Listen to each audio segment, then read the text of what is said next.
The boardroom on the 73rd floor of Weyland-Yutani's Manhattan headquarters had windows that overlooked half of New York City, but the 6 executives seated around the obsidian conference table weren't looking at the skyline. They were watching footage that should not have existed.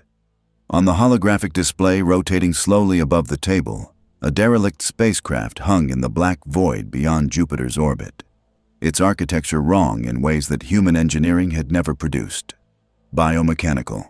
Organic curves married to metallic structures, and inside, visible through enhanced imaging that had cost 3 deep space probes to acquire, row upon row of leathery eggs pulsed with something that might have been life.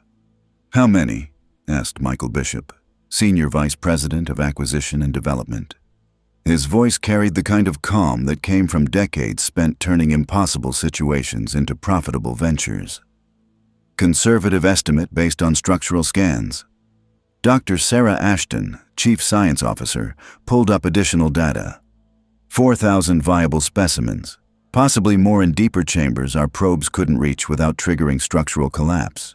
"And you're certain these are biological?"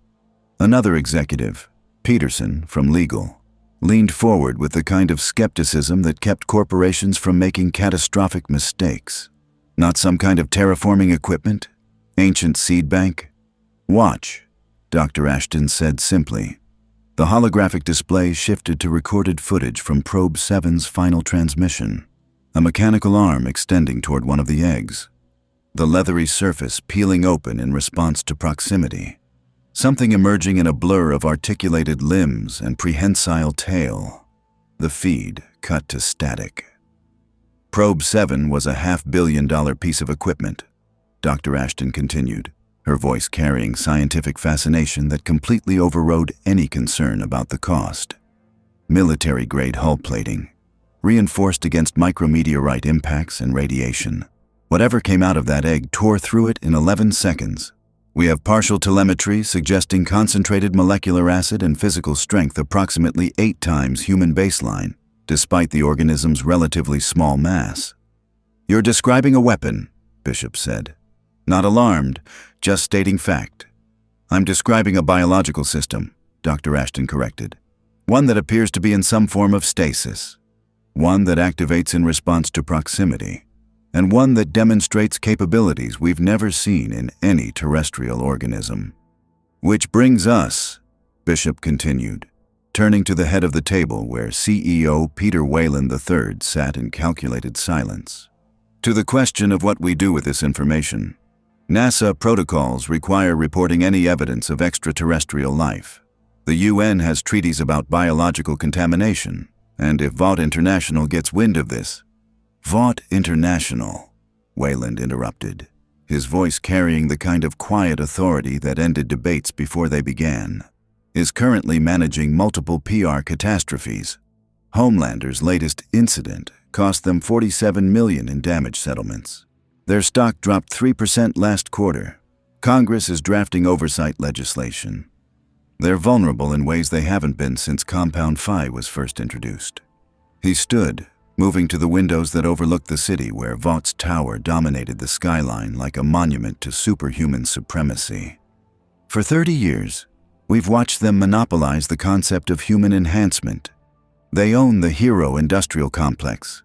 They own public perception of what super means, and they've used that monopoly to crush competitors, intimidate regulators, and build an empire on the backs of chemically unstable individuals who require constant management, public relations, and damage control."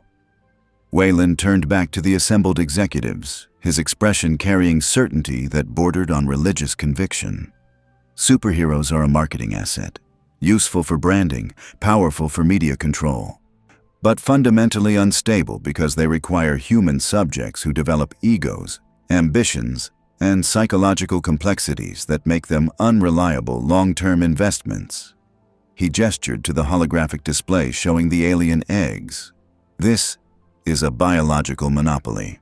An organism that doesn't require celebrity management, doesn't need approval ratings, doesn't develop moral complications about following orders. It simply exists to reproduce and spread with perfect biological efficiency." "You want to weaponize it?" Peterson said flatly. "I want to own it," Weland corrected. "And I want to do it before anyone else realizes it exists. Dr. Ashton, how quickly can we retrieve samples?" "We have a recovery mission ready to launch within 72 hours. Specialized containment, cryogenic storage. Full quarantine protocols based on our best modeling of the organism's apparent life cycle." "And if containment fails?" Dr. Ashton was quiet for a moment. Then we'll have data about how it performs in uncontrolled environments, which has its own value." Weland smiled. It was not a pleasant expression. "Gentlemen, lady, we are not informing NASA, we are not informing the government, and we are absolutely not informing Vought International. What we are doing is positioning ourselves to make superheroes obsolete. Begin recovery operations immediately, and someone get me a meeting with Vaught's head of biotech research. I have a proposal they won't be able to refuse." If you want to see what happens when corporate greed meets perfect predatory evolution, hit that subscribe button right now. Drop a comment telling me who you think would win, Homelander or a Xenomorph queen. The hive is spreading. May the Force be with you. 3 months later, in a black site facility buried beneath the Nevada desert that officially didn't exist on any map, Dr. Rebecca Hayes stood in front of a reinforced containment cell and tried to reconcile what she was seeing with 30 years of biological research. The creature in the cell was small, no larger than a chimpanzee, but it moved with a fluidity that suggested biomechanical perfection rather than natural evolution. Its exoskeleton was black, gleaming, segmented in ways that provided both armor and flexibility. Its elongated head contained no visible eyes, yet it tracked her movements with perfect precision. And when it opened its jaws, she could see the secondary mouth, a piston-like appendage capable of punching through steel plating.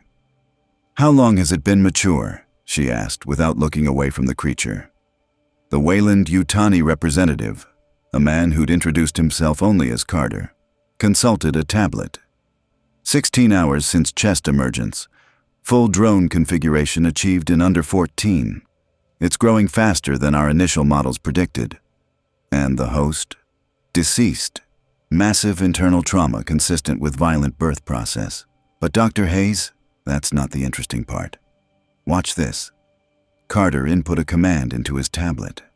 The containment cell's far wall opened, revealing a second chamber containing a standard Vought security guard, alive, conscious, and clearly terrified despite the compound V enhancement that supposedly made him superhuman. The Xenomorph's posture changed instantly. Not aggressive yet, just interested, calculating. "Your enhancement drug," Dr. Hayes said, realization flooding through her. "You want to see how it interacts with V-enhanced hosts." "We want to see if the organism adapts to enhanced biology," Carter corrected. "Early testing suggests the Xenomorph inherits certain characteristics from its host. If we can successfully implant an embryo in a V subject and allow it to mature, you could create something that combines Xenomorph biology with superhuman capabilities." Hayes finished, horror and fascination warring in her voice. "That's insane. That's revolutionary," Carter interrupted. "Vaught's entire model depends on unstable humans enhanced with compound V. Individuals who develop egos, psychological problems, moral conflicts. This organism doesn't have those weaknesses. It simply exists to reproduce with perfect biological efficiency. Now imagine that efficiency enhanced with V-derived capabilities." Hayes looked back at the creature in the containment cell. It was still watching the enhanced guard with an intelligence that seemed almost deliberate, almost planning. "This is a terrible idea," she said quietly. "Dr. Hayes, Vought International hired you because you're one of the leading experts on V-enhanced biology. We need your expertise to make this work. Name your price." She was quiet for a long moment, her scientific mind warring with every survival instinct evolution had given her. "Then, I want full access to all Weyland-Yutani data on the organism, complete research authority, and a guarantee that if this goes wrong, when this goes wrong, I'm not the one who takes the fall." "Done," Carter said immediately. "Welcome to Project Acheron, Dr. Hayes. You're about to help us make superheroes obsolete." The first implantation attempt occurred on Day 7 of the joint Weyland-Vought initiative. The subject was a low-level V-enhanced guard designated Subject 12. Strength roughly 3 times human baseline. Minimal durability enhancement. No special abilities beyond basic physical superiority. Standard Vought security personnel. Disposable in the company's calculus. Dr. Hayes watched through reinforced observation glass as the facehugger was introduced to the containment cell. The guard, sedated but conscious enough to react, tried to resist. His enhanced strength let him grab the creature mid-leap. Oh, it didn't matter. The facehugger's tail wrapped around his throat with crushing force. Its articulated legs found purchase despite his struggles, and when it forced the ovipositor down his throat, depositing the embryo that would gestate in his chest cavity, the guard's enhanced physiology couldn't reject it. 12 seconds from introduction to successful implantation. Jesus Christ, one of the Vought technicians whispered. Mark the time, Dr. Hayes said, her voice professionally detached despite the horror of what they were witnessing. We need to know if V-enhancement affects gestation period. It did. 7 hours later, 47 minutes faster than baseline human gestation, the guard began convulsing. His enhanced durability meant he stayed conscious longer than a normal human would have. Long enough to scream as his rib cage cracked open from the inside. Long enough to see the creature emerge from his chest in a spray of blood and V-enhanced tissue. The chest burster was larger than the previous specimen. Its exoskeleton already showed hints of the metallic sheen that suggested enhanced durability. And when it dropped to the floor and immediately attacked the observation cameras with coordinated intelligence, Dr. Hayes understood something terrible. It had inherited more than just physical traits from its enhanced host. It had inherited the aggressive tendencies that Compound Vi instilled in every subject. Containment holding? She asked, her hand unconsciously moving toward the emergency lockdown button. Holding, Carter confirmed. But doctor, look at the growth rate. On the monitors showing time-lapse footage, the creature was developing at nearly double the speed of the baseline specimen. Within 8 hours, it had reached full drone configuration. Within 10, it was testing the containment cell's structural integrity with its tail and secondary mouth, finding weaknesses, learning. We need to terminate this specimen, Dr. Hayes said firmly. Now, before... The lights went out. Not a power failure. The emergency backups should have engaged immediately. But there was nothing. Just darkness and the sound of something moving in the ventilation system above them. How many specimens do we have in containment? Dr. Hayes asked quietly, already knowing the answer would be bad. Carter's voice came back strained. 14. But that's impossible. The containment protocols. A scream cut through the darkness. Human. Male. Ending abruptly in a wet sound that Hayes's imagination provided far too much detail for. Lock down, she commanded, slamming her hand on the emergency panel. Full facility lockdown, seal every section, and get me aligned to Vought security. Tell them we have a code black situation, multiple hostile entities, enhanced capabilities, and for God's sake, tell them to bring flamethrowers. The emergency lighting finally kicked on, bathing the facility in red emergency illumination. And in that crimson glow, Dr. Hayes saw movement in the corridor beyond the observation room. Dozens of them. Moving with coordinated intelligence that suggested hive communication, and all of them heading toward the sections of the facility where Vought kept their enhanced security personnel. More hosts, more reproduction, more spread. Carter, Hayes said, her voice eerily calm despite the situation. I want you to contact Weyland-Yutani Corporate and tell them that Project Acheron has achieved uncontrolled proliferation. Then I want you to pray that whatever containment protocols they have planned are better than ours. Because if these things get out of this facility... She didn't finish the sentence. She didn't need to. In the corridor, the Xenomorphs had found their first V-enhanced guard. He managed to kill 2 of them with his bare hands before the acid blood ate through the floor beneath him, and he fell into a lower level where 6 more drones were waiting. His screams lasted approximately 40 seconds.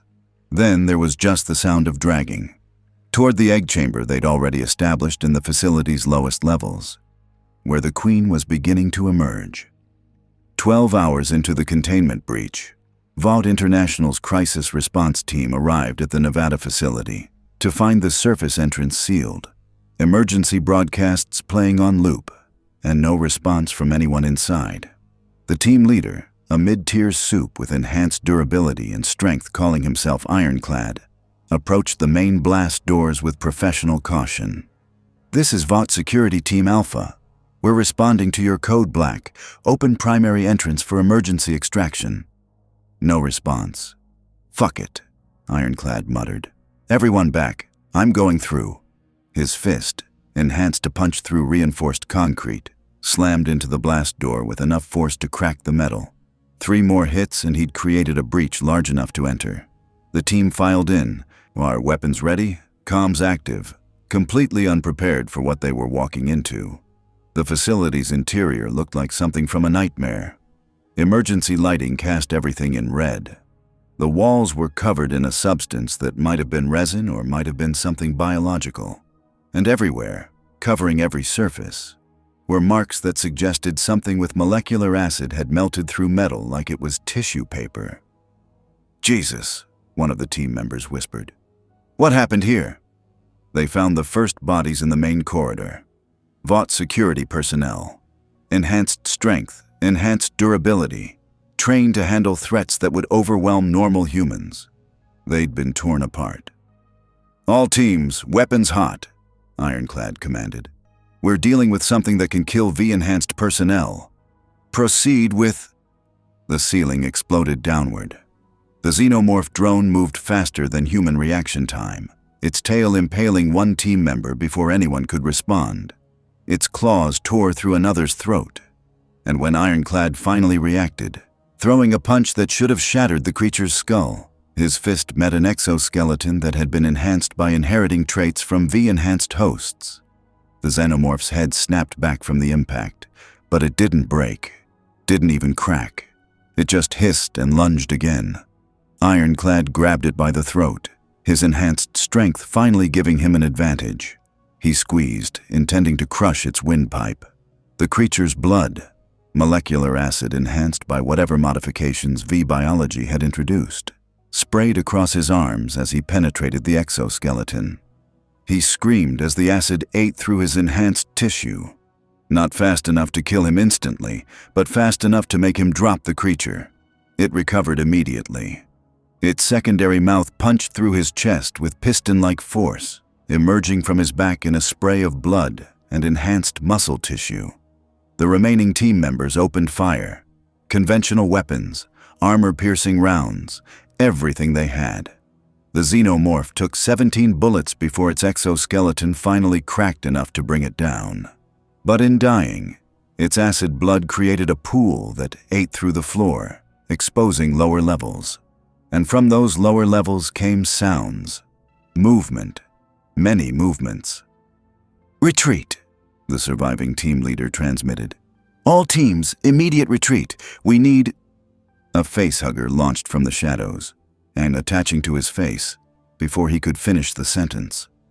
The last conscious team member ran, made it almost to the breach Ironclad had created, almost to safety. A tail strike from above impaled him 3 feet from the exit. He had just enough time to look down at the black chitinous spike protruding from his chest before consciousness faded. Vaught Tower, New York City. 6:47 a.m. Madeline Stillwell stood in her office, staring at the emergency report with an expression that mixed professional calculation with genuine alarm. Behind her, Ashley Barrett, head of talent management, paced nervously, her phone lighting up with increasingly urgent messages from crisis management teams. "How many?" Stillwell asked, her voice carrying the kind of controlled calm that came from managing Homelander's various catastrophes for years. "We sent in a 12-person enhanced security team," Ashley replied, her voice strained. 6 V-enhanced personnel with combat ratings between 4 and 7 on the Vought scale. We've lost contact with all of them. Last transmission suggested multiple hostile entities with capabilities exceeding anything in our threat database. And Weyland-Yutani. They're claiming this was an unauthorized experiment by rogue elements in our biotech division. That they provided consultation but take no responsibility for containment failures. Legal is already drafting liability frameworks. Stillwell turned from the window, her expression hardening. They're throwing us under the bus for whatever they introduced to that facility, which means they either don't care about the fallout or they wanted this to happen, Ashley finished grimly. Wanted to test their, whatever this is, against our enhanced personnel under real combat conditions. Then they're about to learn why you don't fuck with Vought International, Stillwell said, reaching for her phone. Get me Stan Edgar, and someone wake up Homelander. Tell him we have a situation that requires his personal attention. Madeline, is that wise? You know how he gets when we interrupt his... I don't care if he's in the middle of whatever narcissistic ritual he's performing this morning. We have unknown hostile entities that killed 6 V-enhanced personnel in a secure facility. That's his job. That's literally what we pay him for. Get him on site. Now. Ashley nodded and fled the office, already dreading the conversation with Homelander. Stillwell turned back to the window, while looking out at the city that Vaught had dominated for decades through careful management of public perception and superhuman assets. Somewhere in Nevada, something had torn through those assets like they were nothing, and Weyland-Yutani was smiling about it. That meant war, corporate war, the kind fought in boardrooms and stock markets and public perception campaigns, but also, if this situation wasn't contained immediately, the kind fought with actual casualties. She pulled up secure footage from the Nevada facility. What she saw made her blood run cold. Not because of the violence. Vaught had managed plenty of violence, but because of the efficiency, the coordination, the complete absence of hesitation or fear.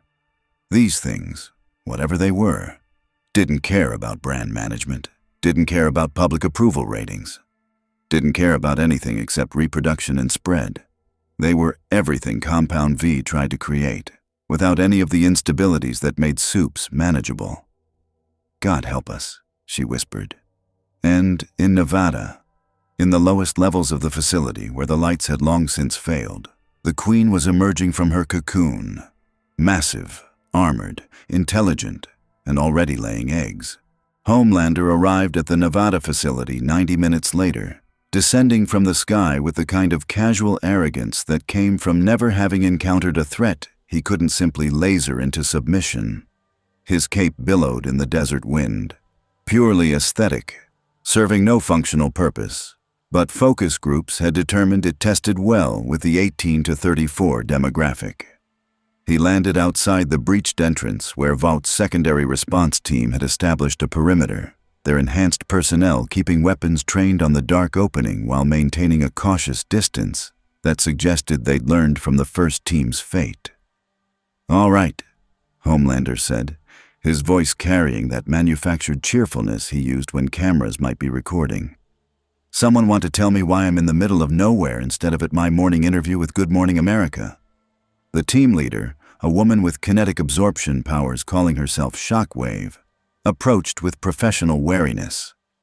"Sir, we have a Code Black containment breach. Unknown hostile entities, enhanced combat capabilities. First response team went in 12 hours ago. 0 survivors, 0 communication since breach." "Unknown hostile entities," Homelander repeated, his smile not quite reaching his eyes. "In a Vought facility. How does that happen exactly?" "Joint project with Weyland-Yutani. Biotech research. Details are above my clearance, but someone fucked up," Homelander finished. "And now I have to clean it up instead of doing actual important work. Fantastic." He looked toward the dark entrance, his X-ray vision penetrating the initial layers of facility structure. "How many are we talking about?" "Unknown. Could be dozens, could be more." "Well," Homelander said, cracking his knuckles in a gesture he'd practiced specifically because market research showed it made him seem more relatable. "Let's go find out." He walked toward the breach with absolute confidence, his enhanced vision cutting through the darkness like it didn't exist. Behind him, Shockwave made a quick gesture to her team. "Stay back, establish fallback positions, prepare for catastrophic failure." They'd worked with Homelander before, They knew he didn't actually protect anyone except himself when situations went sideways. The facility's interior was exactly as the initial reports had described, covered in that resinous secretion, on walls melted by something with molecular acid, emergency lighting casting everything in hellish red. Homelander's nose wrinkled at the smell. Organic, predatory, wrong in ways his enhanced senses found actively unpleasant. Jesus, what is that stink? He found the first bodies quickly. The security team that had died trying to establish entry. Their V-enhanced physiology had slowed decomposition, which meant he could see exactly how they'd died. Torn apart, impaled, acid burns eating through enhanced tissue. Okay, he muttered, his casual demeanor slipping slightly. That's new. His X-ray vision scanned deeper into the facility, tracking movement in the lower levels. Multiple contacts, moving with coordinated patterns that suggested intelligence rather than random animal behavior. And their internal structure. He paused, focusing his vision on one of the moving signatures. The skeletal structure was wrong. The musculature was wrong. And there was something about the skull, elongated, eyeless, containing some kind of secondary jaw system, that his brain struggled to process. "What the fuck are you?" he whispered. As if in answer, one of the creatures moved into a corridor where his X-ray vision could track it clearly. Roughly human-sized, quadrupedal movement transitioning to bipedal when speed was required. Exoskeleton that looked more like biomechanical armor than natural evolution. And then it looked up, directly at him, through 3 floors of reinforced concrete and structural steel. No eyes, but somehow, it knew exactly where he was. Homelander felt something he hadn't experienced in years. Unease. "Fuck this," he said, and rising through the facility levels via heat vision boring and raw strength. If these things wanted a fight, he'd give them one. On his terms. Where his advantages, flight, range, overwhelming destructive capability, mattered. He emerged into a large chamber that had probably been a research lab before the outbreak. Now it was a killing field. Equipment overturned, walls melted, and everywhere that resinous secretion creating structures that looked almost architectural, almost deliberate. Like a hive, movement in the shadows, multiple contacts, surrounding him in patterns that suggested tactical coordination. "All right," Homelander said, his eyes beginning to glow red with heat vision. "You want to play? Let's play." The first Xenomorph lunged from the ceiling with speed that would have been impossible for anything natural. The Homelander's heat vision cut it in half mid-leap, the upper torso dropping to the floor while the lower section kept moving. Nerves firing, muscles contracting, driven by biological imperatives that didn't require a functioning brain. The acid blood sprayed across Homelander's suit. He flinched. Not from pain. His invulnerable skin rejected the molecular acid completely, but from surprise. The acid was eating through the floor beneath him, through equipment, through structural supports, creating instability, turning the environment itself into a weapon. 3 more Xenomorphs emerged from different vectors, coordinated, learning from the first one's failure by attacking from angles that made using heat vision without hitting structural supports difficult. Homelander grabbed the nearest one mid-lunge, his superhuman strength crushing its exoskeleton with casual ease. Acid blood sprayed across his hands. He threw the dying creature at its companions, the corpse impacting with enough force to shatter their exoskeletons on impact. More emerged, 6, 8, a dozen. Not attacking recklessly now, testing, probing, watching how he moved and adapted their approach accordingly. "Oh, you're smart," Homelander said, genuine interest cutting through his irritation. "That's actually kind of impressive." One attempted to grab him from behind, tail wrapping around his throat, claws seeking purchase on invulnerable skin. He reached back, grabbed it by the skull, and crushed it with a grip that could bend steel girders. But in dying, its acid blood created a pool directly beneath him that ate through the floor. He floated upward instinctively, hovering above the compromised structure. and realized his mistake too late. By taking flight, he'd made himself predictable, vulnerable to the one thing these creatures had that could actually threaten him: their coordination, their willingness to sacrifice themselves to create tactical advantages. A xenomorph launched from the level above, its trajectory calculated to intercept him mid-air. Its tail struck with piston-like force enhanced by velocity and mass. The impact was, for the first time in years, felt. Not painful, not even close to injurious, but real. Actual physical contact from something that hit hard enough to register against his invulnerable physiology. Homelander's eyes widened in genuine surprise, then narrowed in rage. "Oh," he said quietly, his voice dropping to the cold tone he used when he stopped pretending to be heroic. "You just made a mistake." His heat vision cut loose at full power.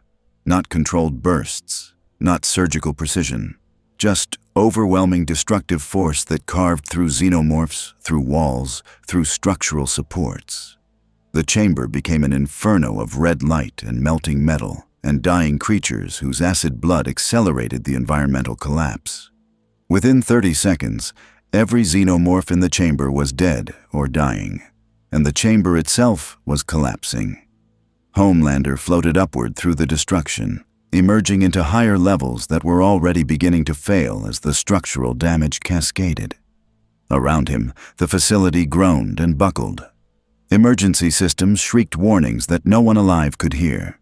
He found more xenomorphs on the upper levels, killed them with contemptuous ease, punched through their exoskeletons, carved them apart with heat vision, crushed them against walls with enough force to pulverize their enhanced biology. But each one he killed created more acid, more environmental damage, more instability in a facility that was already critically compromised. "Fuck," he muttered, realizing what was happening. Fuck. The facility was going to collapse entirely, and when it did, whatever eggs or creatures remained in the lower levels would be buried under thousands of tons of rubble and concrete, which would prevent spread, but also prevent him from confirming complete elimination. More importantly, it would happen on camera.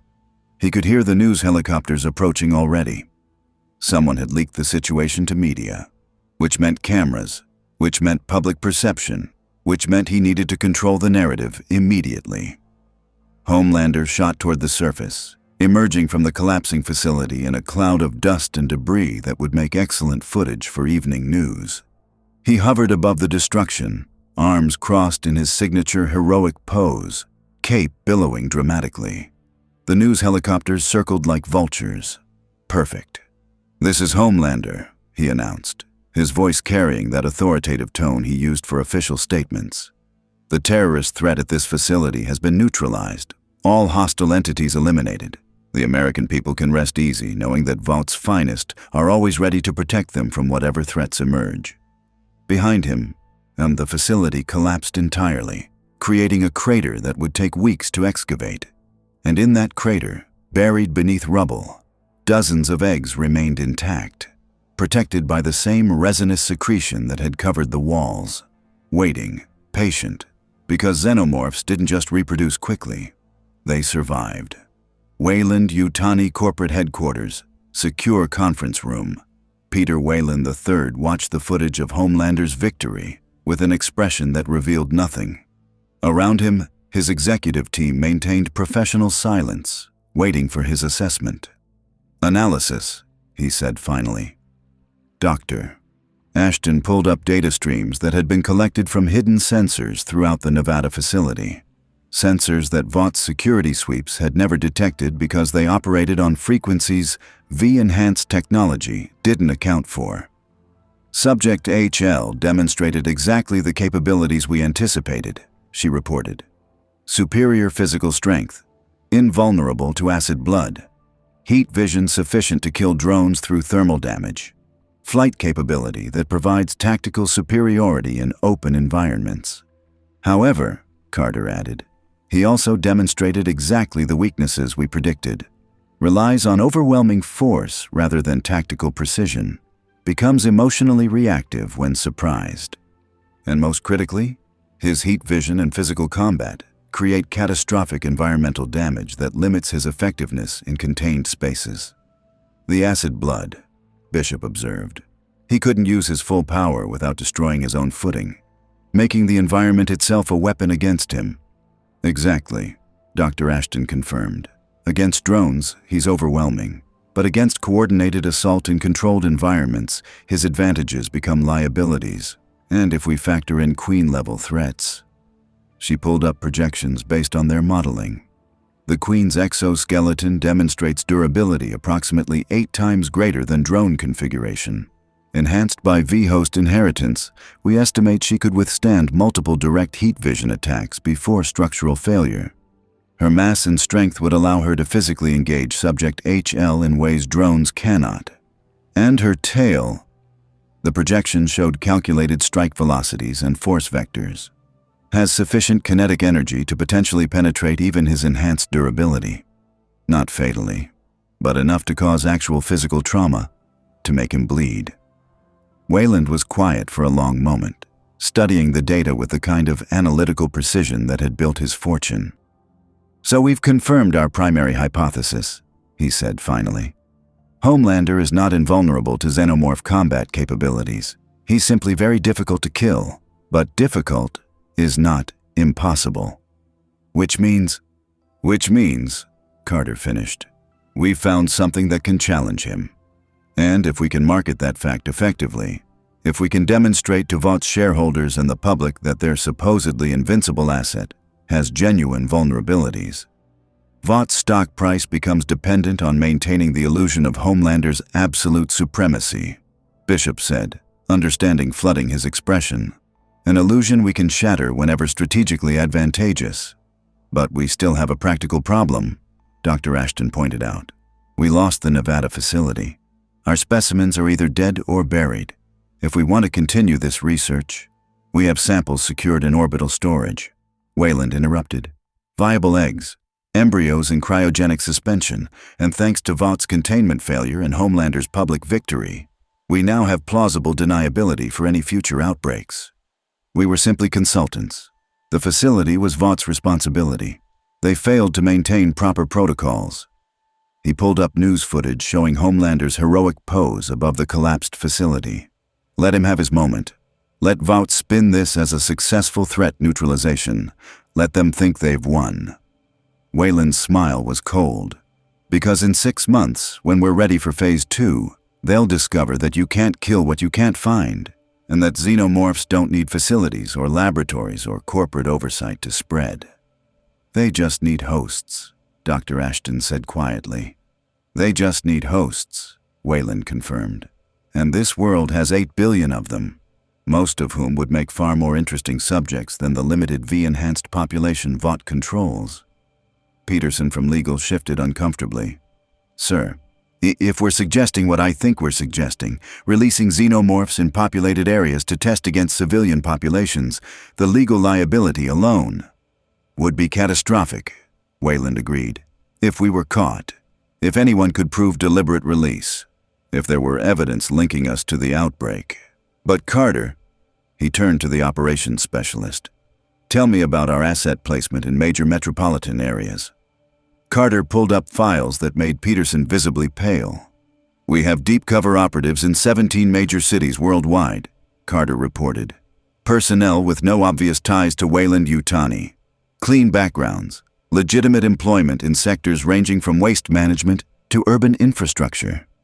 Each one has access to underground systems, sewers, subway tunnels, abandoned industrial spaces, where containment failures could occur without immediate detection. And each one, Weland continued, could facilitate accidental releases that appear entirely unconnected to corporate activity. Just mysterious outbreaks, urban legends, unexplained disappearances, until the problem is large enough that Vaught is forced to respond publicly, on camera, where their failures become our marketing material. This is insane, Peterson said flatly. You're talking about biological terrorism on a global scale. I'm talking about market disruption, Weland corrected. Vaught has monopolized human enhancement for 30 years. They've used that monopoly to suppress competitors, manipulate markets, and build a corporate empire on unstable foundations. We're simply introducing a competitor they can't buy, can't control, and can't defeat through conventional means. The fact that this competitor happens to be a perfect organism designed by evolution to spread and reproduce with maximum efficiency, he shrugged. That's just good product design. He turned to address the full executive team. Phase 2 begins in 6 months. Controlled releases in 3 test markets, cities with significant Vought presence and media coverage. We monitor spread. We document Vaught's response. We collect data on Xenomorph performance against various types of enhanced personnel. And we position ourselves as the solution provider when Vought inevitably fails to contain the threat. What solution? Bishop asked. We don't have a solution. These things can't be controlled. Exactly, Weland said, his smile widening. Which means the only solution is prevention, screening, early detection. Technologies that Weyland-Yutani will happily license to governments and corporations at extremely profitable rates. We don't sell the cure, we sell the insurance, the protection, the illusion of safety in a world where xenomorphs can emerge anywhere, any time. And Homelander? Dr. Ashton asked. Homelander becomes increasingly irrelevant as the public realizes that celebrity heroes can't protect them from threats that breed in the dark and spread through the vulnerable. His brand depends on being the ultimate protector. Every xenomorph outbreak that he fails to prevent completely erodes that brand. Every video of him destroying infrastructure while fighting creatures he can't fully eliminate makes him look less like a hero and more like a liability. Weland pulled up final projections showing stock price models. 6 months from now, Vought International's market dominance begins to crack. 12 months from now, they're managing multiple simultaneous crises across global markets. 18 months from now, they're desperate enough to accept a merger. With us, on our terms. And the xenomorphs?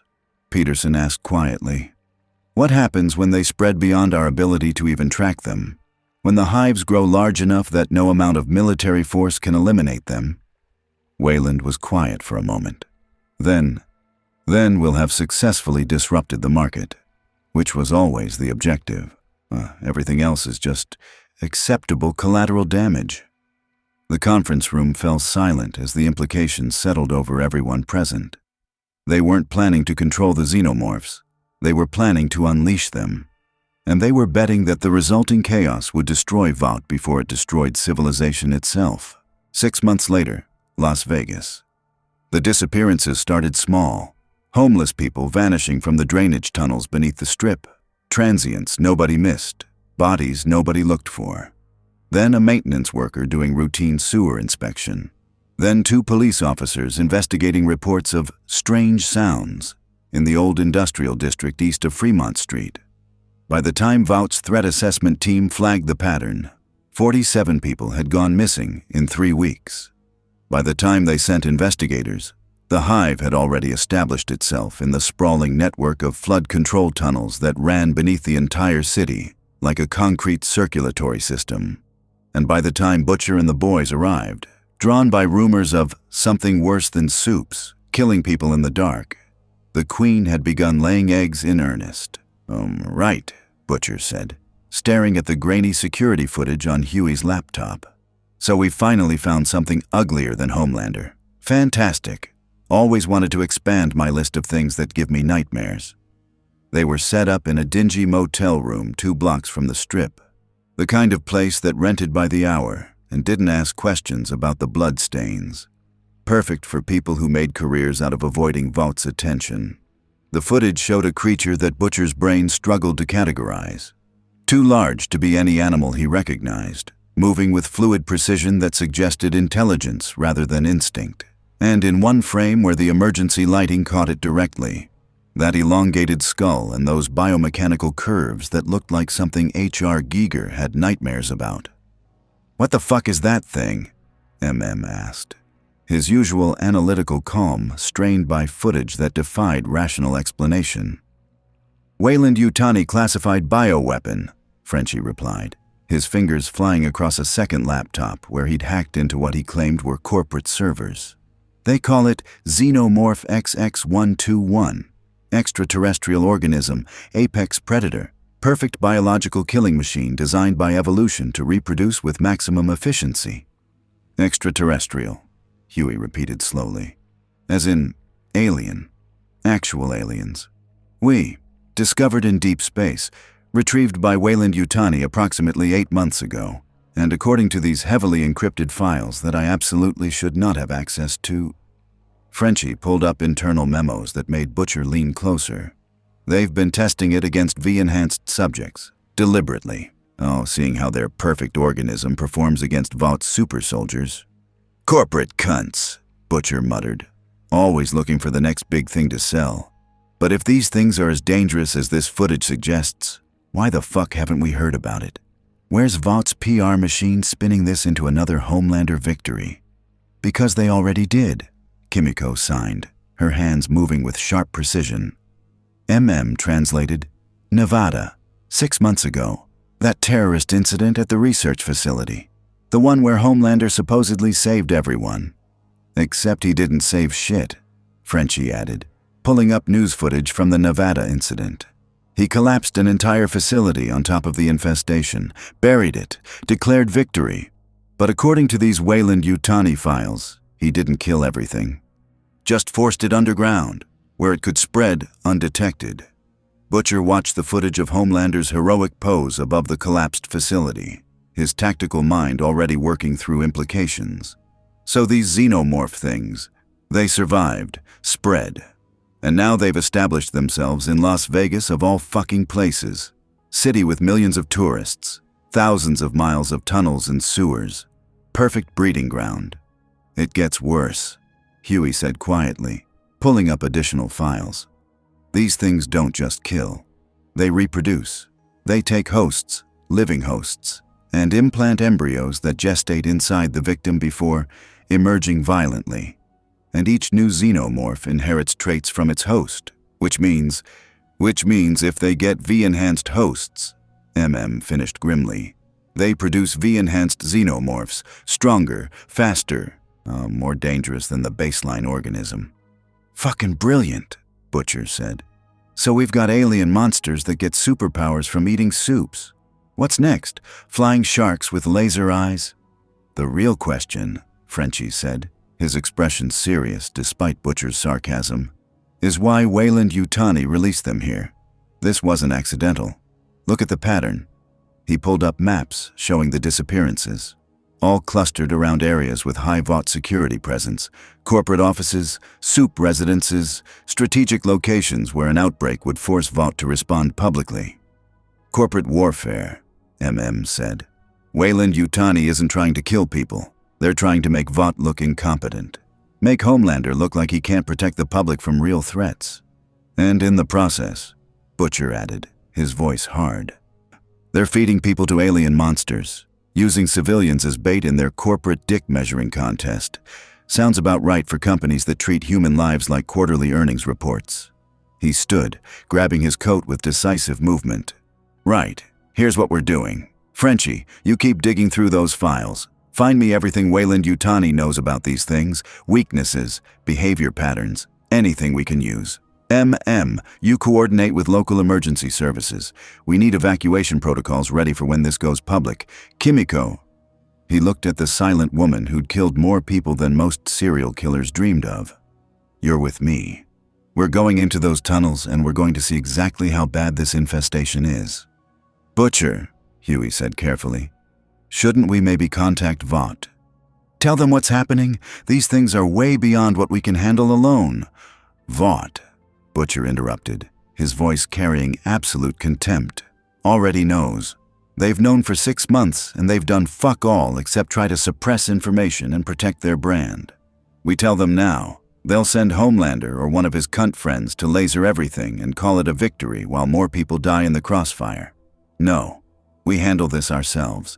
We document everything. And when it's over, we have evidence that Vought let alien monsters spread in American cities because they were more worried about stock prices than actual human lives. And if we can't handle it? Huey asked quietly. Then we die knowing we tried to save people instead of abandoning them to corporate convenience, Butcher replied. which is more than Vought or Weyland-Yutani can say. The Las Vegas flood control system was a marvel of engineering. 300 miles of concrete tunnels designed to channel flash flood waters away from the city during rare desert storms. Most of the time, the tunnels sat empty and forgotten, home only to the homeless population that Vaught's security forces periodically relocated. Now they were home to something else. Butcher and Kimiko descended into the tunnel system through a maintenance access point 3 blocks from the strip, their flashlights cutting through darkness that seemed to actively resist illumination. The air was wrong, thick with organic smell that Butcher's hindbrain recognized as predator musk, even if his conscious mind couldn't identify it. "Stay close," he whispered, even though Kimiko didn't need the warning. She moved through the dark with the same fluid precision as the creatures they were hunting, her enhanced reflexes making her one of the few people Butcher trusted to watch his back in genuinely hostile environments. They found the first evidence of Xenomorph presence within 200 meters, that resinous secretion covering the tunnel walls in patterns that looked almost architectural, almost deliberate, creating structures within structures, hive configurations. "Fuck me," Butcher breathed. "It's like they're building something." Kimiko's hands moved in quick signs. "They are. Nest. Breeding ground. We need to leave. Now." "Not yet. Need to see how bad it is. Need documentation for—" A sound cut through the tunnel. Not mechanical. Organic.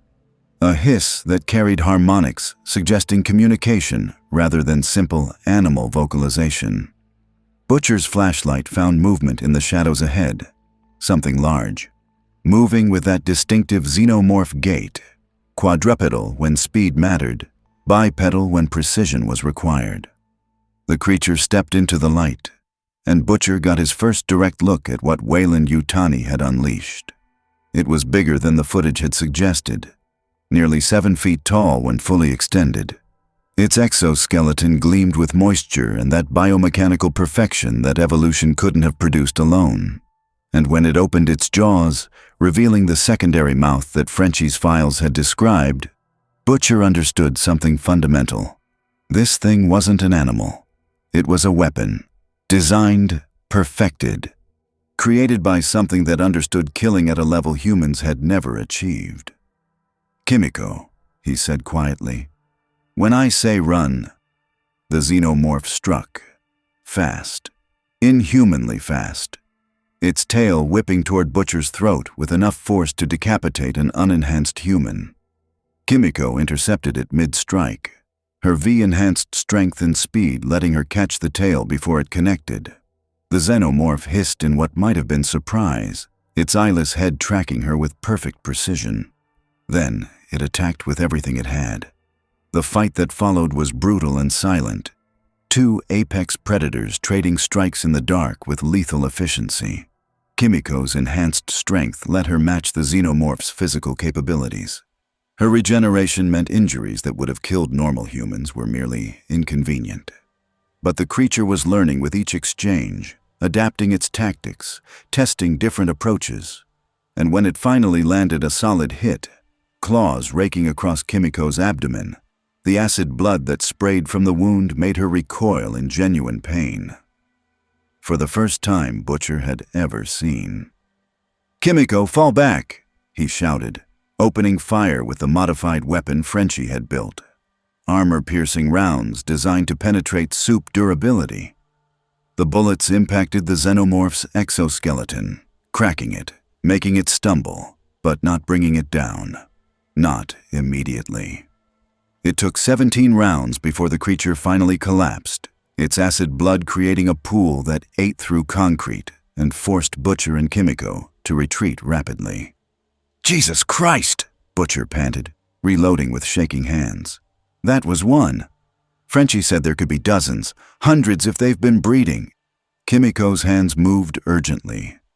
"Not dozens. Look." She pointed her flashlight deeper into the tunnel, illuminating what Butcher had initially mistaken for architectural features of the flood control system. Eggs, hundreds of them, arranged in careful patterns throughout the tunnel network. each one pulsing with that distinctive leathery movement that suggested something alive inside. Something waiting. "Oh fuck," Butcher whispered. "Oh fuck, this is so much worse than—" Movement from multiple directions. Not one xenomorph. Not even a dozen. Dozens. Emerging from side tunnels and vertical shafts in spaces that shouldn't have been large enough to contain them. All moving with coordinated precision that suggested hive communication. All converging on the two intruders in their territory. "Run," Butcher said quietly. Then louder. "Run!" They ran. Through tunnels that seemed to shift and change as the resinous secretion altered familiar geography. Through darkness that pressed against their flashlights like something physical. Through a nightmare made real by corporate greed and biological perfection. Behind them, the xenomorphs pursued with patient inevitability. They didn't need to catch their prey immediately. They had time, they had numbers, and they had an entire city above them full of potential hosts who had no idea what was breeding in the dark beneath their feet. Butcher and Kimiko made it to the surface 3 blocks from their entry point, emerging from a storm drain in an alley behind a casino. The Kimiko was bleeding from multiple wounds that would have killed anyone without V enhancement. Butcher was intact but shaking with adrenaline crash. "Get Frenchie on the line," he gasped, pulling out his phone with trembling hands. "Tell him we need explosives, military grade, enough to collapse half the fucking tunnel system if necessary. And get MM to start coordinating evacuations. Quiet, controlled, but evacuations. Because in about 6 hours, this city is going to have bigger problems than rigged slot machines." "What about Vaught?" Huey's voice came through the phone, tinny with distance and fear. "What about them? Shouldn't we warn them? Tell them what's coming?" Butcher was quiet for a moment, thinking about faceless executives who'd let this spread for 6 months. About Homelander posing for cameras while people died in the dark. About corporations treating human lives as acceptable collateral damage in their profit calculations. "Yeah," he said finally. "We'll warn them. Right after we document everything. Right after we have proof that Vought and Weyland-Yutani both knew about this and did nothing. Right after we have evidence that'll destroy both companies when this goes public." "Butcher, people are dying right now." "People have been dying for 6 months while Vought protected their brand and Weyland-Yutani ran field tests. A few more hours won't make a difference to the casualties, but it will make a difference to whether we can actually hold these cunts accountable when it's over." He ended the call and looked at Kimiko, who was already healing from wounds that would have hospitalized normal humans for months. "You with me on this?" he asked. She signed quickly. "Always. But we need a plan. These things, they're not like Supes. Can't be reasoned with. Can't be bribed. Can't be manipulated. They just kill and reproduce." Asterisk. "Yeah," Butcher agreed. "Which is why the only way to stop them is to kill them all at once, before they spread beyond containment, before they establish more hives, before they turn this city into a feeding ground for whatever the fuck comes after queens in their life cycle." "And how exactly do we kill them all?" Huey's voice came from behind them. He'd apparently followed despite Butcher's orders to coordinate evacuations. "You saw how many bullets it took to kill one. There are hundreds, maybe thousands. We don't have the firepower to—" "We don't," Butcher agreed. "But I know someone who does. Someone whose ego is large enough that he'll jump at the chance to prove he can handle what Weyland-Yutani unleashed. Someone who'll make this fight public and broadcast it live because he can't resist showing off." "Homelander," MM said, understanding flooding his expression. "Homelander," Butcher confirmed. "We're going to do the one thing I swore I'd never do. We're going to ask that cunt for help, and we're going to make damn sure cameras are rolling when he either succeeds or fails spectacularly. Either way, the world gets to see what happens when corporate greed meets perfect biological engineering." He pulled out his phone, scrolling through contacts until he found the one he needed. Ashley Barrett, Vaught's head of talent management. The woman who coordinated Homelander's every public appearance. "This is Butcher. Tell your boss I have information about the Vegas situation. Tell him there's something in the tunnels that makes the Nevada incident look like a warm-up. And tell him," he smiled without humor, "tell him the cameras are already here. If he wants to be the hero who saves Vegas, he better show up in the next 3 hours. Otherwise, someone else might steal his spotlight. He ended the call and looked at his team. All right, here's the play. Frenchie sets charges throughout the tunnel system. Backup plan if Homelander fails or refuses. MM coordinates with local law enforcement. We need perimeter established and civilians clear of the combat zone. Huey handles media. Every news outlet, every influencer with a camera. Everyone who can broadcast what's about to happen, and Kimiko and I. He checked his weapons, making sure he had enough ammunition for what was coming. We're going to make sure Homelander knows exactly where the Queen is, because that's the target. Kill her, you stop the egg production. Stop the egg production, you contain the infestation. And if he can't kill her, Huey asked quietly, then we blow the tunnels anyway and hope the collapse is enough. Either way, Butcher's expression hardened. Vaught and Weyland-Yutani both lose, because the world is about to see exactly what happens when corporations play God with alien biology. And that footage is going to bury them both. The call came through to Vought Tower at 11:47 p.m. Homelander was in his penthouse apartment, watching replays of himself on news broadcasts. A nightly ritual that both soothed his ego and fed his growing paranoia about his public image. When Ashley's name appeared on his phone, he considered ignoring it. Considered letting her sweat whatever crisis she was calling about. But curiosity won. What? He answered, not bothering to hide his irritation. We have a situation in Las Vegas, Ashley said, her voice carrying that strained quality that meant she was managing something that scared her. Multiple reports of hostile entities in the flood control tunnels, similar to the Nevada incident.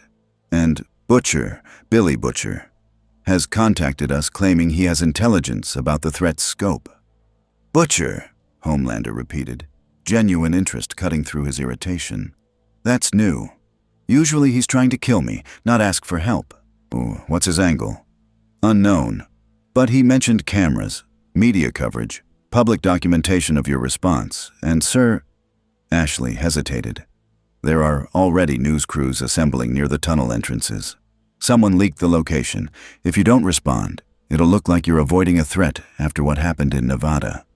Homelander was quiet, his tactical mind, such as it was, working through implications. Nevada had been a victory, publicly. The footage of him posing above the collapsed facility had tested extremely well with focus groups, but there had been questions, concerns about infrastructure damage, whispers about incomplete threat elimination.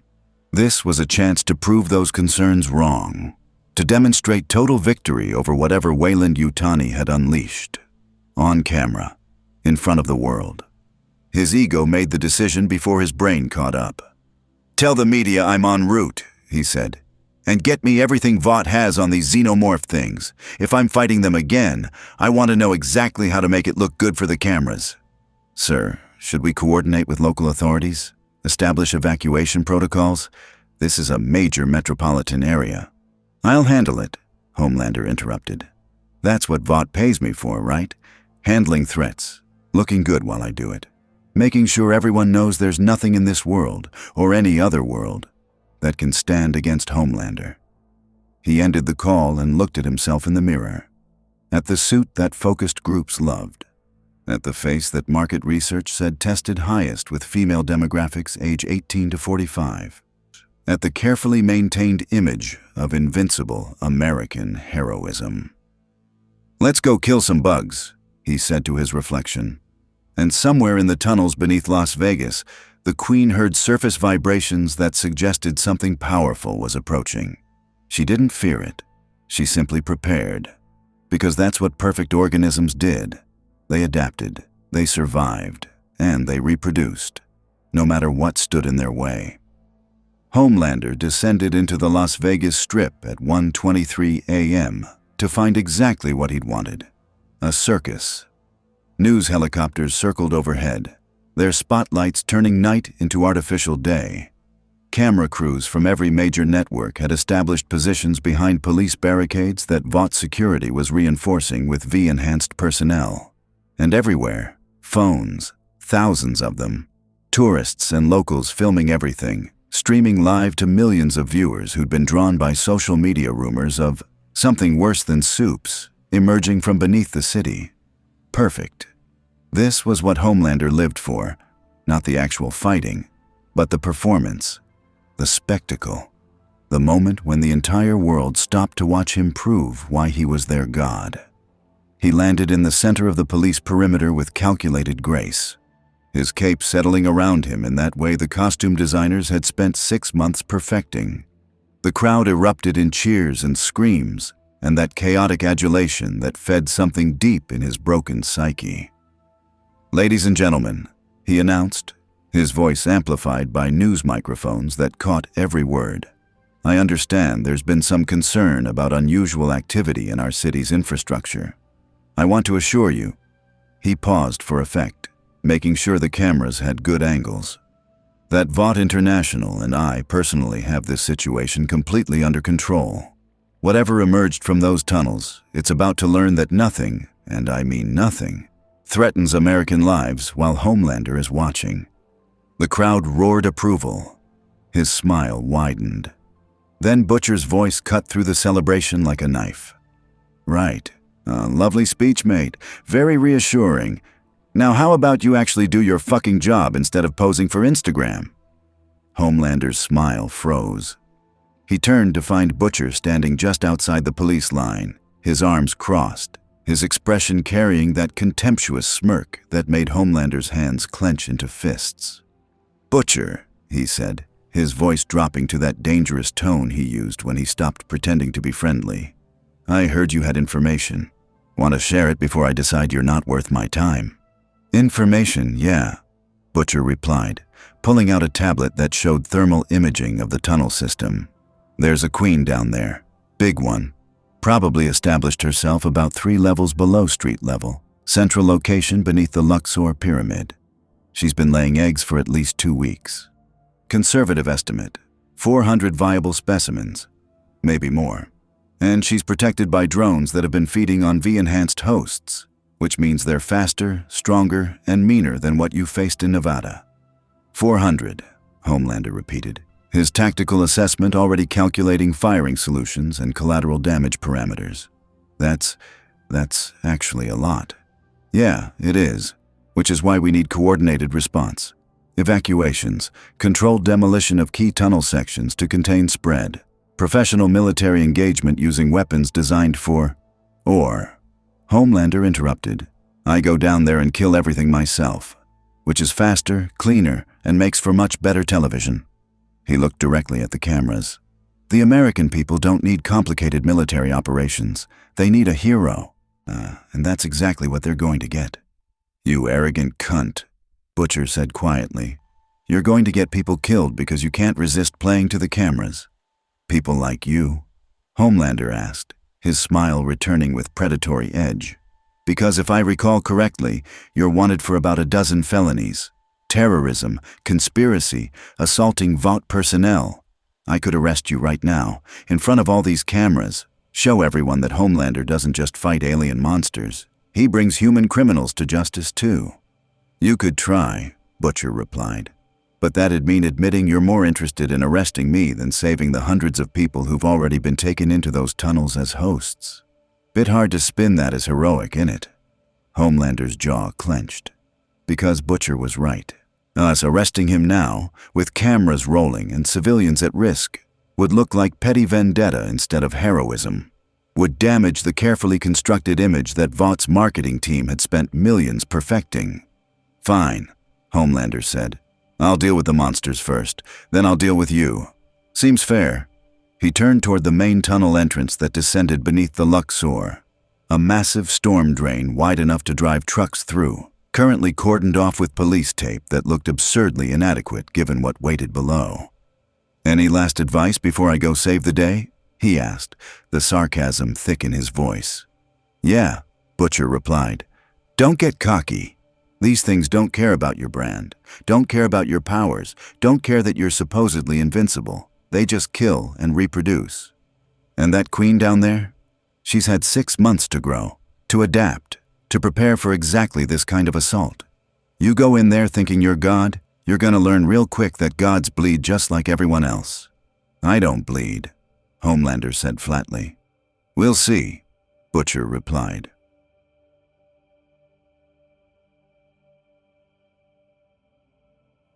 The descent into the tunnel system was like entering a biomechanical cathedral designed by something that understood architecture through the lens of pure function rather than aesthetics. Homelander's X-ray vision cut through the darkness, showing him layers of resinous secretion that had transformed concrete flood channels into something organic. Hive structures, egg chambers, and everywhere, movement. Xenomorphs moving through their territory with coordinated purpose that suggested intelligence far beyond animal instinct. "All right," he muttered to himself, his eyes beginning to glow red. "Let's make this quick." The first wave of drones attacked from multiple vectors: ceiling, walls, side tunnels, coordinated assault designed to overwhelm through numbers and speed. Homelander's heat vision cut through them with surgical precision, each blast calibrated to maximize lethality while minimizing acid blood splatter. 3 drones down, 5, 8. But for everyone he killed, more emerged. And he could feel the environment becoming increasingly unstable as acid blood ate through structural supports. "Fuck," he hissed, adjusting tactics. He took flight, hovering above the acid pools, using mobility to avoid getting pinned down. His heat vision carved through xenomorphs with methodical efficiency. 20 kills, 30, 40. The drones adapted. They stopped attacking directly, instead using hit-and-run tactics that forced him to keep moving, to waste energy, to create more environmental damage with each engagement. They were learning, using the terrain against him, turning his own strength into a liability. "Oh, you're smart," Homelander said, genuine respect cutting through his irritation. "Smarter than you should be, but I'm smarter, and I've got something you don't."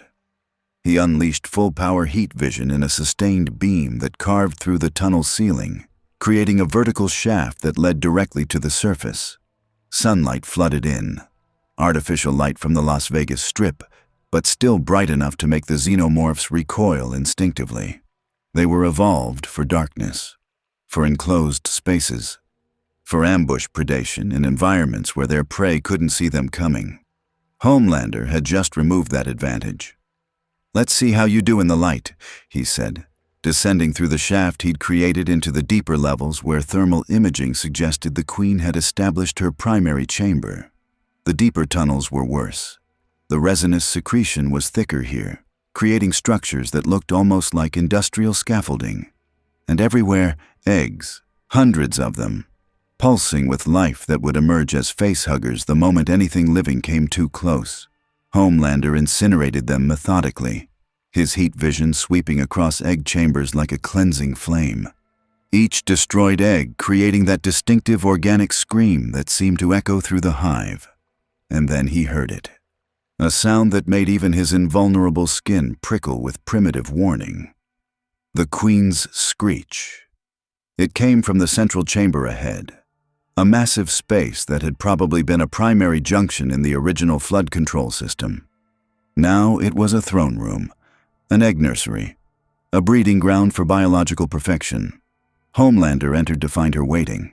She was massive, easily 20 feet tall when fully extended, her exoskeleton gleaming with moisture and that biomechanical perfection that made his tactical assessment systems scream warnings. Her elongated crest suggested intelligence. Her multiple arms suggested combat capability, and the ovipositor extending from her lower body, pulsing as it deposited another egg into the resinous floor, suggested reproductive capability that could turn a city into a hive given enough time. "Well," Homelander said, hovering at a safe distance, "you're definitely bigger than the drones. Let's see if you're tougher too." He unleashed heat vision at full power, the kind of sustained beam that could cut through bunker armor, that could melt titanium, that could reduce human beings to ash in milliseconds. The Queen's exoskeleton cracked, melted, began to fail under the assault. But she didn't die. She moved, faster than something her size should have been capable of. Enhanced by whatever traits she'd inherited from V-enhanced hosts, She crossed the distance between them before Homelander could adjust his firing solution. Her tail struck with the force of a ballistic missile. It punched through his abdomen. Not deep, not fatally, but through. For the first time in over a decade, Homelander felt pain. Real pain. Not the phantom aches of loneliness or psychological damage. Physical trauma. Actual injury. He looked down at the tail spike protruding from his stomach, at the small trickle of blood. His blood, invincible Homelander's blood, dripping onto the resinous floor. "What?" he whispered. "What did you—" The Queen screeched in triumph, a sound that cameras 3 levels above caught and broadcast to millions of viewers who watched in real time as their invincible hero bled on screen. Homelander's eyes went wide, not with pain, with rage. "You made me bleed," he screamed, his voice carrying that unhinged quality that his handlers had spent years training him to suppress. "You fucking made me." He grabbed the Queen's tail with both hands and pulled, his superhuman strength tearing it free from his abdomen with a spray of his own blood and her acid. The pain was excruciating. The fury was transcendent. He became a storm of violence.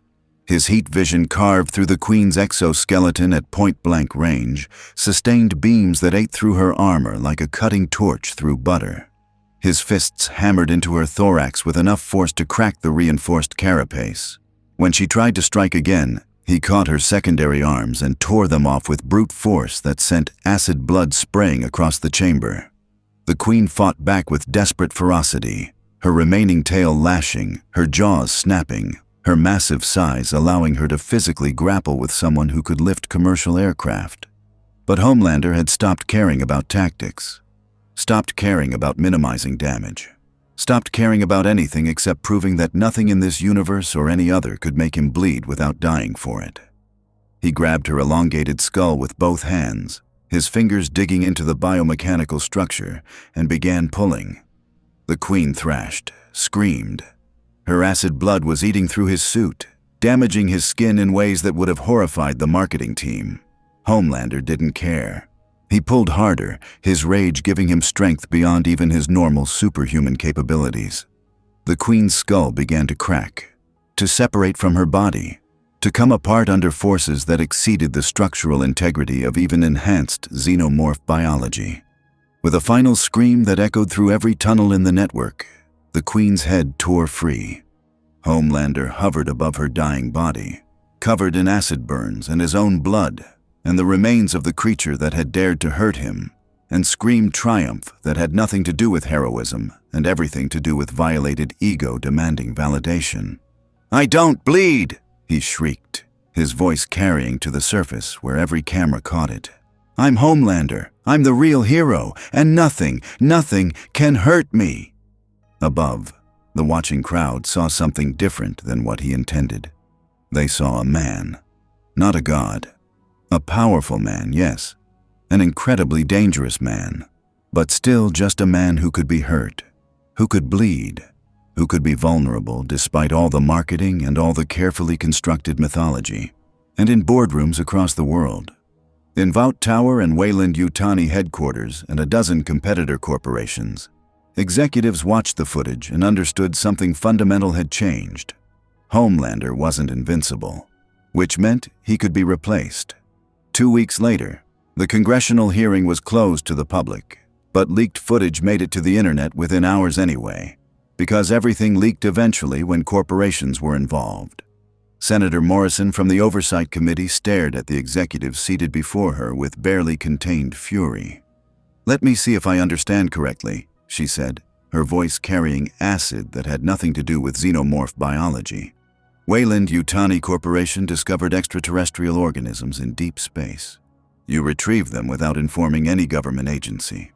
You then covertly introduced them to a Vought International research facility under the guise of cooperative biotech research. When containment failed, as any reasonable person could have predicted it would, you allowed the outbreak to spread for 6 months while conducting field tests against V-enhanced personnel. Is that an accurate summary?" Peter Weyland III sat calm and composed in his testimony chair, his lawyer beside him reviewing notes with professional detachment. "Senator, with respect, your characterization lacks context. Weyland-Yutani's charter includes provisions for deep space resource acquisition. The organisms in question were discovered in international space, which falls outside terrestrial regulatory jurisdiction. Our partnership with Vaught was conducted under existing defense research authorizations. And as for the outbreak, Morrison interrupted, killed 47 people in Nevada, another 93 in Las Vegas, injured hundreds more, required a military response that cost taxpayers $200 million. And you're claiming this was all legal?" "I'm claiming," Weland replied calmly, "that no laws were broken. Regulations were followed, proper protocols were maintained throughout. The casualties, while regrettable, were the result of Vought International's inadequate containment procedures, not Weyland-Yutani oversight failures." Across the hearing room, Stan Edgar, Vaught's CEO, maintained his own professional composure despite clearly wanting to strangle someone. "Vaught's containment procedures," he said with cold precision, "were compromised by Weyland-Yutani's deliberate introduction of organisms whose capabilities were misrepresented during the partnership negotiation. We were told these were potential enhancement tools, not weaponized alien predators designed to reproduce through parasitic implantation." "Semantics," Weland replied. "Enhancement through biological integration could be accurately described as—" "Gentlemen," Morrison interrupted, "I don't care about your legal semantics. I care about the fact that you both knew these things were dangerous, knew they could spread, and allowed them to be deployed in populated areas for corporate advantage. Mr. Edgar, Vaught's stock price dropped 18% after the Las Vegas incident. And yet you're still defending Homelander despite footage showing him losing control and causing extensive infrastructure damage. Why?" Edgar was quiet for a moment, his calculation visible even to the cameras recording this testimony. "Because," he said finally, "Homelander remains the most powerful asset in Vaught's portfolio. One incident of injury does not negate decades of successful threat response, and I would note that he did ultimately neutralize the Queen and prevent further spread. At the cost of $40 million in damage to the Las Vegas flood control system," Morrison countered, "and with footage broadcast to the world showing him bleeding and screaming about how nothing can hurt him. Which raises the obvious question, if Homelander can be hurt by alien organisms, what else can hurt him? What other threats exist that Vaught has been assuring the public he can handle without question?" The hearing room fell silent. Because that was the real question, wasn't it? Not whether Homelander had won, but whether winning was enough when the cost included shattering the illusion of invulnerability that Vaught's entire business model depended on. "This hearing is adjourned," Morrison said finally. "But let me be clear. Both Vought International and Weyland-Yutani are now under formal investigation, and if we find evidence of deliberate endangerment, criminal negligence, or corporate conspiracy, the consequences will be severe. You're both dismissed." 3 months after the Las Vegas incident, the landscape had shifted in ways both obvious and subtle. Vaught's stock price stabilized at 14% below pre-incident levels. Not catastrophic, but enough to make investors nervous.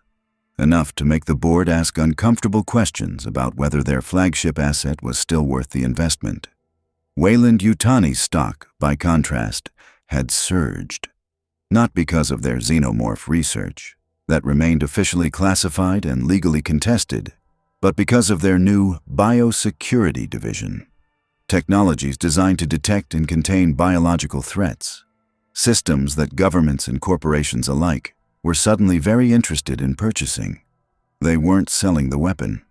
They were selling protection from the weapon. And business was excellent. Homelander sat in his penthouse apartment, watching replay footage of the Queen fight for the 1,000th time, analyzing every frame, every moment, especially the moment when that tail punched through his invulnerable skin and he bled on camera for the world to see. "It was nothing," he whispered to his reflection. "A scratch, barely penetrated, healed within minutes, nothing." But his hand unconsciously moved to his abdomen where the wound had been, where, for the first time in over a decade, he'd felt pain. Real pain. The kind that reminded him he was flesh and blood despite all the enhancements and marketing and carefully constructed mythology. And somewhere in his fractured psyche, a small voice whispered what he'd never admit aloud. If one thing could hurt you, others can too. And if others can hurt you, they can kill you. And if they can kill you, you're not a god. You're just a very powerful man who's been lying to himself about what that means. His phone buzzed. Another interview request. Another opportunity to prove he was fine, strong, invincible, despite what the footage showed. He ignored it, because for the first time in years, Homelander didn't want to perform, didn't want to smile for cameras, didn't want to maintain the illusion that nothing in this world could touch him. He just wanted to sit in the dark and process what it meant that something finally had.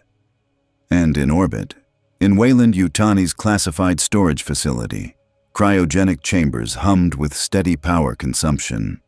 Inside those chambers, viable xenomorph specimens remained in stasis, queens in embryonic form, facehuggers frozen mid-development. Eggs preserved at temperatures that halted biological processes without destroying them. A junior technician checked the status displays, confirmed everything was nominal, and filed his routine report. He didn't know that 3 of those chambers had temperature fluctuations too minor to trigger alarms, but significant enough to begin gradual thaw processes. He didn't know that Weyland's executive team had authorized those fluctuations as part of Phase 3 planning. And he definitely didn't know that in 6 months, when those specimens reached active status, they'd be deployed in 3 major cities simultaneously as part of Weyland-Yutani's final play to make Vaught obsolete. Because the Las Vegas incident had proven one critical thing: xenomorphs could hurt Homelander, could make him bleed, could shatter the illusion of invulnerability that Vaught's entire empire was built on. And if one queen could do that much damage to Vaught's credibility, 3 queens could destroy them entirely. The corporate war wasn't over. It was just getting started. And the true winners wouldn't be the corporations that survived. They'd be the xenomorphs. Because perfect organisms didn't need quarterly earnings reports to justify their existence. They just needed hosts. And this world had billions of them, waiting.